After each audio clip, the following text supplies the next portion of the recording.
नमस्कार साथियों।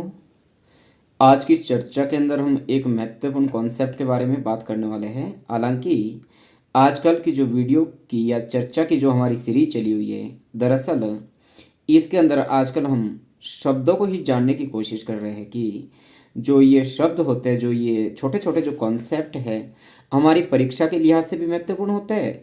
और कई बार इंटरव्यू के दौरान भी जो कॉन्सेप्ट ही हमसे पूछ लिए जाते हैं, या चाहे आपका यूपीएससी का हो या सिविल सर्विसेज का या अन्य तरह का कोई भी एग्जाम्स रहे हो, इस तरह के जो कॉन्सेप्ट है अक्सर इंटरव्यू के अंदर या एग्जाम्स के अंदर इस तरह के जो कॉन्सेप्ट है वो पूछे जाते हैं। और आज से पहले भी इस तरह के जो कॉन्सेप्ट है वो पूछे गए। आज की इस चर्चा के अंदर हम इथिक्स एंड मोरलिटी के बीच जो डिफरेंस है उसको जानने की कोशिश करेंगे। Difference between ethics and morality, ठीक है। इथिक्स और नैतिकता के बीच क्या संबंध है, ठीक है।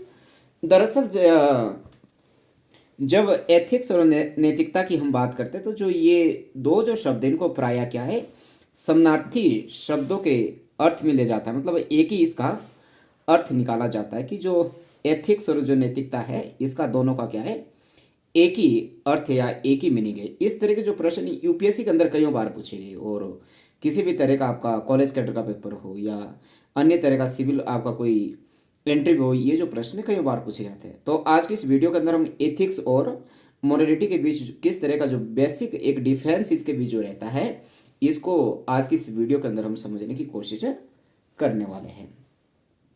एथिक्स तो अपने आप में एक बेहे कारक है। बेहे कारक मतलब बाहरी कारक या बाहरी तत्व है। अब समझते हैं हम एथिक्स को। हम सभी लोगों ने अपने हर एक क्षेत्र के अंदर क्या है, चाहे हम स्टूडेंट के रूप में हो, फार्मर्स के रूप में हो, या टीचर्स के रूप में हो, डॉक्टर्स के रूप में हो, लॉयर्स के रूप में हो, ब्यूरोक्रेट्स के रूप में हो, आईएएस के रूप में हो, एचएस के रूप में हो, या अन्य किसी क्षेत्र व्यवसाय के रूप में हो, अपनी सेवाएं दे रहे हैं। तो ऐसे समय में क्या है कि हम तमाम जो लोग हैं अपने किसी ना किसी संगठन से जुड़े होते हैं या किसी ना किसी संस्था से जुड़े होते हैं, ठीक है। यदि मैं अध्यापक के रूप में काम कर रहा तो मैं अध्यापक संगठन से जुड़ा हूँ। यदि मैं एक लॉयर के रूप में काम कर रहा तो मैं लॉयर की संस्था से जुड़ा हूँ। यदि मैं डॉक्टर के रूप में काम कर रहा तो मैं एक डॉक्टर की संस्था से जुड़ा। मतलब जिस भी क्षेत्र के अंदर हम काम कर रहे हो उस क्षेत्र से हम जुड़े होते हैं। और जिस भी क्षेत्र से हम जुड़े होते हैं, मतलब जिस भी संगठन से हम जुड़े होते हैं, उस संगठन के अपने कुछ एक बेसिक फंडामेंटल्स क्या उसकी अवधारणाएं होती है, उसके आचरण होते हैं, उसके नियम होते हैं, उसके कायदे कानून होते हैं। और उस संगठन के जो लोग हैं, यदि हम किस संगठन को ज्वाइन करते हैं तो हमसे भी ये उम्मीद की जाती है कि उनके नियम कायदे कानून उनके आचरण के अनुसार हमें अपने व्यवहार को क्या नियंत्रित करना है। मतलब यदि मैं एक लॉयर की संस्था से जुड़ा हूँ तो बार काउंसिल ऑफ इंडिया के जो नियम कायदे कानून हैं, आचार व्यवहार करने के जो नियम कायदे कानून उन्होंने बनाए, तो हमें मुझे उसका पालन करना है और अपने पर्सनल लाइफ के ऊपर भी उनको इम्प्लीमेंट करने की या प्रैक्टिकल रूप से उसको इम्प्लीमेंट करना है, ठीक है। मतलब जिस भी संगठन से हम जुड़े हो, जिस भी संस्था से हम जुड़े हो, उसके नियम और कायदे और जो कानून हैं उसको क्या हमें फॉलो करना होता है। जैसे आने वाले समय के अंदर आप लोग आईएएस के अंदर जाएंगे, आने वाले समय के अंदर आप कॉलेज कैडर के अंदर जाएंगे, आने वाले समय के अंदर आप लॉयर्स बनेंगे, आने वाले समय के अंदर आप डॉक्टर्स बनेंगे, आने वाले समय के अंदर आप एक अध्यापक बनेंगे। तो आपको जिस भी क्षेत्र के अंदर आप जाएंगे, उस संगठन के जो अपने कायदे कानून होता है, उसका जो सर्विस बुक के जो उसके रूल्स होते हैं, उसके नियम कायदे कानून होते हैं, उसको मानना होता है, ठीक है। ऐसे समय में क्या है, उसको हमें मानना क्या है, जरूरी होता है। उस समय कह सकते हैं कि हम क्या कर किसका पालन कर रहे हैं, हम एथिक्स का पालन कर रहे हैं, ठीक है। उसका मतलब है कि जब हम उस संगठन के कायदे कानून उसके नियम आचरण को मानते हैं तो ऐसे समय में हम क्या करते हैं, एथिक्स का पालन कर रहे होते हैं।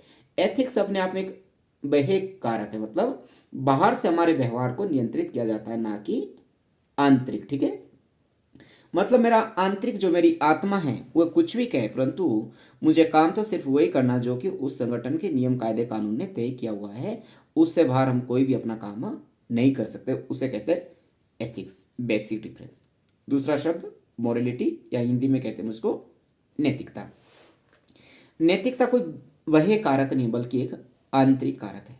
आंतरिक कारक का मतलब है कि जो हमारे अंदर के जो गुण हैं, मतलब अच्छे और बुरे की हमें जो पहचान है, सही और गलत की पहचान है, रॉन्ग एंड राइट की जो हमें पहचान है, या हमारे पारिवारिक मूल्य है, जो हमारी माता पिता से लेकर हमारे घर के मूल्य, हमारे समाज के मूल्य, हमारे गांव के मूल्य, हमारे देश के मूल्य है, उन मूल्यों के हिसाब से जब हम अपना आचरण व्यवहार करते हैं, तो जब हम सही को सही गलत को गलत हम कहते हैं, तो उस समय क्या हम हमें किसी बाह्य कारक की आवश्यकता नहीं पड़ती, बल्कि ये जो निर्णय हम अपनी आंतरिक या अपनी आत्मा के अनुसार करते हैं, उसको कहते हैं हम नैतिकता कहते हैं या मॉरलिटी कहते हैं।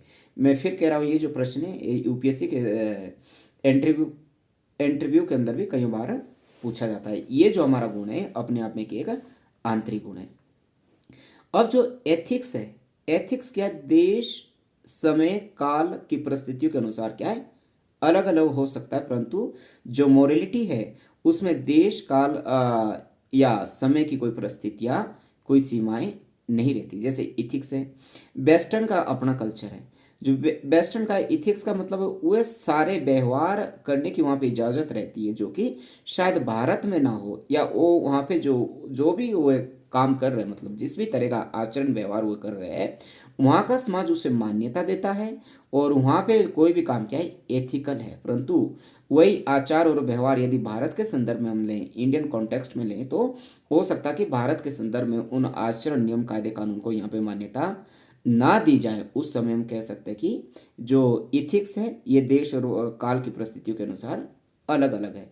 परंतु जो मोरलिटी है, मोरलिटी के ऊपर देश, काल, समय व परिस्थितियों का कोई बंधन नहीं रहता, क्योंकि चाहे हम भारत के अंदर हैं या भारत से बाहर है।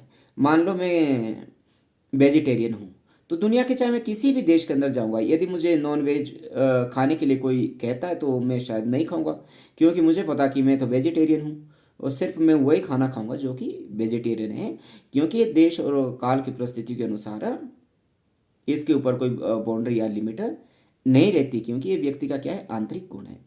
और कई बार ऐसा हो सकता है कि हम इथिकल का पालन करने के लिए अपने संगठन के या अपने व्यवसाय के, जिस भी व्यवसाय से हम जुड़े हैं, उनके नियम, कायदे, कानूनों का पालन तो हम जरूर कर लेते हैं, परंतु ऐसी परिस्थिति में हम अपने मोरलिटी को बाईपास कर देते हैं, क्योंकि हमें उस संगठन, उस व्यवसाय के नियम, कायदे, कानून को मानना जरूरी होता है। और कई बार इसका उल्टा भी होता है, कई बार क्या हम संगठन के कायदे कानून को बाईपास करते हैं, और मतलब इथिक्स को बाईपास करते हैं, और मोरलिटी को या अपने आत्मा की आवाज़ को या अपने आंतरिक गुण की आवाज़ को मानते हैं।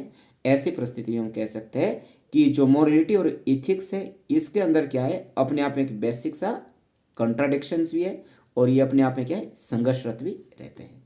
तो आज की इस छोटी सी वीडियो के अंदर हमने इथिक्स और मोरलिटी के बीच जो अंतर रहता है उसको समझने की कोशिश की, और मैं दावे के साथ कह सकता हूँ कि जिस आसान भाषा के अंदर हमने इसको समझने की कोशिश की, जरूर आपकी परीक्षा के लिहाज से ये महत्वपूर्ण साबित होने वाला है।